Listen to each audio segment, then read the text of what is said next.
కృష్ణా జిల్లాలోని సుబ్రహ్మణ్యేశ్వర స్వామిని మంత్రి కొల్లు రవీంద్ర దర్శించుకున్నారు. మంత్రికి డిప్యూటీ కమిషనర్ దాసరి శ్రీరామ వరప్రసాదరావు పూర్ణ కుంభంతో ఘనస్వాగతం పలికారు. ఆలయ ఆవరణలోని నాగుపుట్టలో పాలు పోసి మొక్కులు చెల్లించుకున్నారు. అనంతరం ఆలయ అర్చకులు స్వామివారికి సంబంధించిన విశిష్ట అర్చనలు, ఆశీర్వాదాలు అందించారు.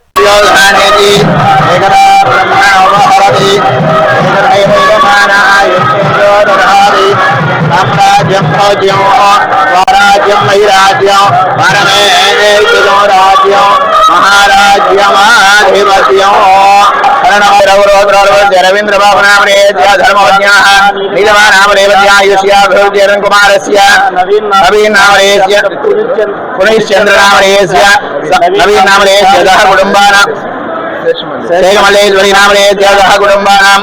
వల్లి దేవసేన సమేత సుబ్రహ్మణ్యేశ్వర స్వామివారి దేవస్థానంలో కార్తీక మాసంలో ప్రత్యేకంగా ఈరోజు లక్ష బిల్వార్చన కార్యక్రమాన్ని నిర్వహించడం జరుగుతుంది.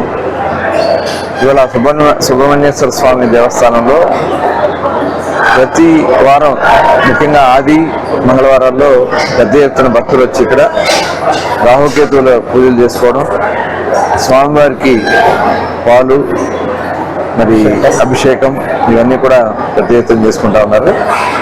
అది ఆ స్వామివారి ఆశీర్వచనాలు అందరికీ ఉండాలని చెప్పి మనస్ఫూర్తిగా కోరుకుంటూ మరి ఈ దేవాలయాన్ని మరింత అభివృద్ధిలో తీసుకురావడానికి తప్పకుండా ప్రభుత్వ పరంగా కావాల్సినటువంటి అన్ని ఏర్పాట్లు కూడా చేసుకోవడం జరుగుతుంది. భక్తులు కూడా చాలా పెద్ద ఎత్తున వస్తూ ఉన్నారు. వచ్చిన వాళ్ళకి ఒక నమ్మకం, మరి ఇక్కడ పుట్టింటికలు కానీ, చెవులు కుట్టిస్తాం కానీ, అన్నప్రసన్న కానీ ఒక ప్రత్యేకంగా మరి ఇక్కడ కార్యక్రమం నిర్వహించబడతా ఉంటాయి.